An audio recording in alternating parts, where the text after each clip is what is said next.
Hello बच्चों, कैसे हो आप सब? ठीक हो? चलो वेरी गुड। बेटा कल हमने पढ़ा था रीजनिंग, उसके कुछ क्वेश्चन हमने किए थे। तो आज हम मैथ्स पढ़ लेते हैं, ठीक है? तो आज हम मैथ्स के कुछ क्वेश्चंस मैंने आपको बोर्ड पे लिखे हुए हैं, उसको थोड़ा से सॉल्व करते हैं, उनको समझ लेते हैं, ठीक है? ये थोड़ा बड़ी प्रॉब्लम के रूप में है, तो इसको थोड़ा सा समझते हैं, ठीक है बेटा? तो चलो तो क्वेश्चन क्या राइट हो रहा है, पहले उस क्वेश्चन को समझेंगे एंड उसके बाद फिर हम क्या करेंगे, सॉल्यूशन करना स्टार्ट करेंगे, ठीक है? तो देखो क्वेश्चन नंबर 1 है आपका, multiply 9 by 89, okay, and subtract 342 यानी 342 फ्रॉम द प्रोडक्ट, ओके बेटा? देन उसके बाद अभी भी क्वेश्चन खत्म नहीं हुआ है और नीचे लिखा हुआ है डिवाइड द रिजल्ट बाय 17, फिर राइट द आंसर, ओके? तो चलो इसको समझ लेते हैं, क्वेश्चन कहना क्या चाह रहा है, पहले इसका हिंदी मीनिंग करते हैं एंड देन उसके बाद हम इसका आंसर राइट करेंगे। तो मल्टीप्लाई 9 बाय 89, तो देखो सबसे पहले स्टार्टिंग में क्या लिख रखा है इसमें कि आपको मल्टीप्लाई करना है 9 को 89 से, ओके? तो देखो हम करेंगे, तो मैंने सॉल्यूशन स्टार्ट किया, हम एक एक चीज को एक एक स्टेप आगे बढ़ते जाएंगे, एकदम से ही हम पूरा नहीं पढ़ेंगे, थोड़ा सा पढ़ के पहले उसको सोल्व करेंगे एंड देन उसके बाद हम आगे बढ़ेंगे। तो पहले लिखा हुआ मल्टीप्लाई 9 बाय 89, ये था मल्टीप्लाई 9 बाय 89। तो इसको मैंने सोल्व किया, 89 को जब मैंने 9 से मल्टीप्लाई किया तो कितना आता है 801, कितना है बेटा 801, ओके? यानी कि इसको मैंने मल्टीप्लाई किया है, अपन मल्टीप्लाई करके देख सकते हैं चाहे तो 89 मल्टीप्लाई बाय 9 तो 9 9 जो होता है 81, 81 का 1 कैरी हो गया 8, ओके? अब होता है 9 8 जा 72, 72 और 8 कितने हो गए, कितने हो गए 80, तो कितना आ गया 801, ठीक है बेटा? उसके बाद क्या बोल रहा है, यहां तक हमारा हो गया, यहां तक हमारा हो गया। अब हम आगे चलेंगे एंड यानी और सब्ट्रैक्ट करना है आपको, क्या करना है, सब्ट्रैक्ट करना है 342 फ्रॉम द प्रोडक्ट। अब प्रोडक्ट क्या है, अब ये चीज क्या है, प्रोडक्ट जो लिखा हुआ है, प्रोडक्ट का मीन्स होता है बेटा जब हम किसी चीज को मल्टीप्लाई करते हैं, यानी किसी भी डिजिट्स को हम क्या करते हैं मल्टीप्लाई, तो क्या होगा जब भी हम मल्टीप्लाई करेंगे तो उसका जो आंसर आएगा उसको हम बोलते हैं प्रोडक्ट। यानी कि हमने ये मल्टीप्लाई किया था यहाँ पर, तो मल्टीप्लाई के बाद जो आंसर आया है उसको हम बोलते हैं प्रोडक्ट, ओके? आई बात समझ बेटा? तो क्या बोल रहा है ये, सब्ट्रैक्ट करना है हमको, सब्ट्रैक्ट मतलब आपको पता ही है, सब्ट्रैक्ट का मतलब था माइनस करना है आपको, कितना माइनस करना है 342, कितना माइनस करना है 342 फ्रॉम, फ्रॉम मतलब होता है से, फ्रॉम मतलब होता है से, यानी फ्रॉम यानी से, यानी 342 आपको माइनस करना है किसमें से, द प्रोडक्ट, किसमें से, प्रोडक्ट में से, यानी कि हमने जो मल्टीप्लाई करके जो आंसर निकाला था उसमें से, ठीक है?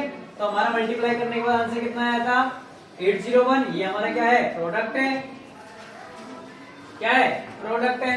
तो वही चीज मैंने लिख दिया, तो यहाँ से इसकी लाइन बनाएंगे हम, सब्ट्रैक्ट, ये की ऐसे लिख दो, subtract 342 from the product, subtract 342 from the product. तो प्रोडक्ट हमारा कितना आया था 801, उसमें से हमने कितना माइनस किया 342, के क्वेश्चन में हमसे यही बोल रहा है कितना माइनस करना है हमको 342, तो मैंने उतना ही माइनस कर दिया एंड देन जब मैंने माइनस किया तो हमारा आंसर कितना आया 459, 459। आई बात समझे बेटा? फिर उसके बाद भी हमारा क्वेश्चन वहां पे खत्म नहीं हुआ ना, अभी और था नीचे क्वेश्चन और था, तो क्वेश्चन क्या था वो समझ लेते हैं, डिवाइड द रिजल्ट। अब जो रिजल्ट आया, रिजल्ट का मतलब तो आप जानते हो, ठीक है? यानी कि हमने जितना कर लिया है उसका जो रिजल्ट आया है उसको क्या करना है, डिवाइड करना है, किससे, 17 से, ठीक है? तो बस वही करना है, डिवाइड द रिजल्ट बाय 17। अब रिजल्ट कितना आया था हमारा 459, तो 459 में जब मैं 17 का डिवाइड दूंगा तो कितना आएगा, देखो 17 का टेबल इतनी टाइम बोलो कि 4 आ जाए।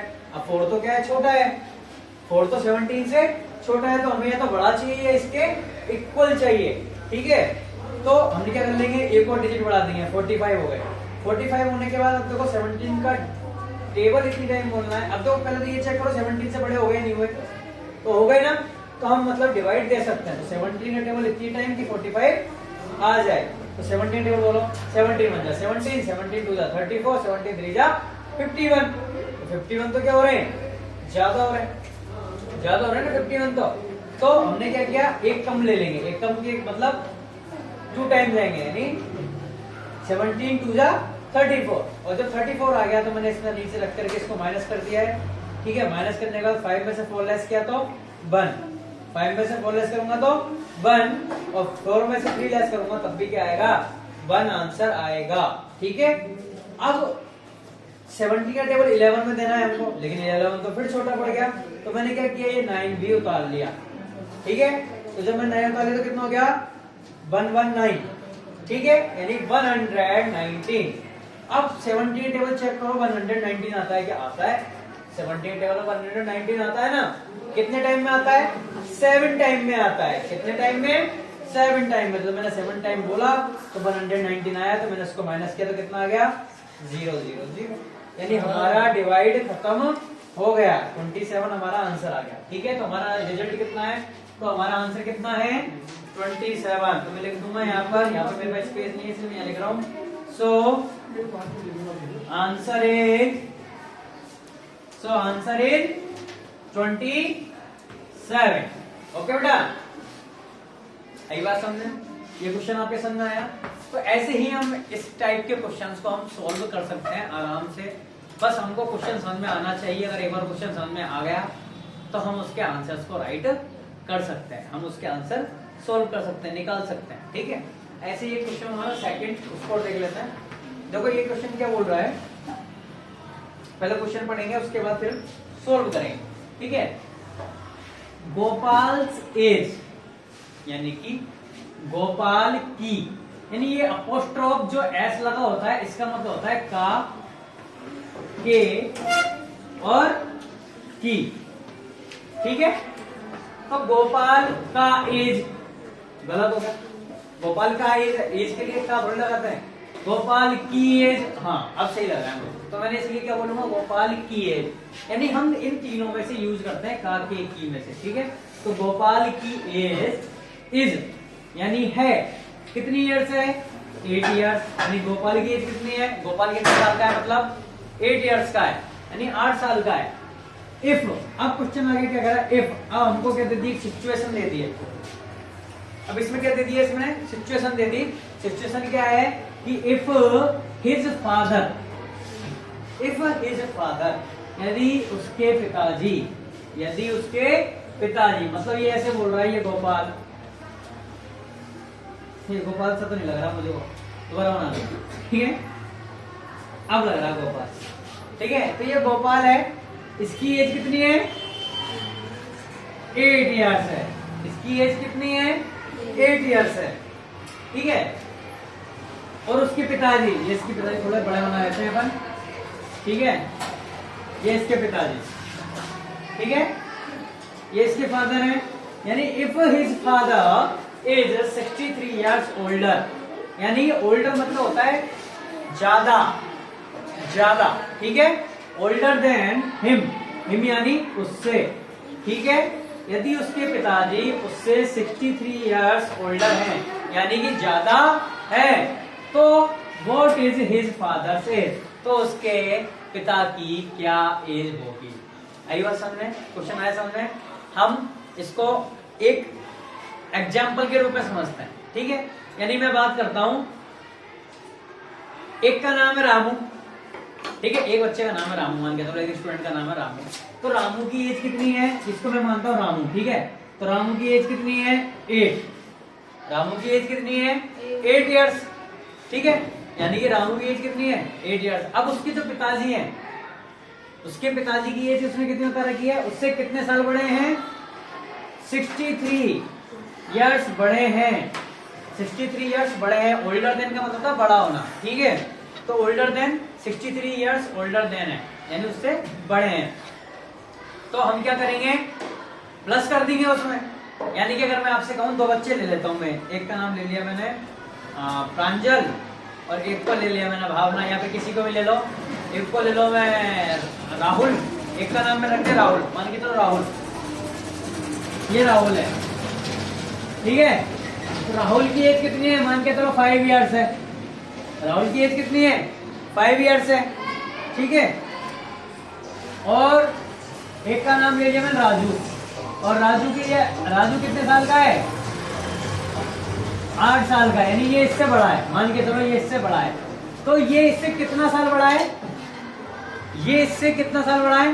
देखो कैसे करेंगे।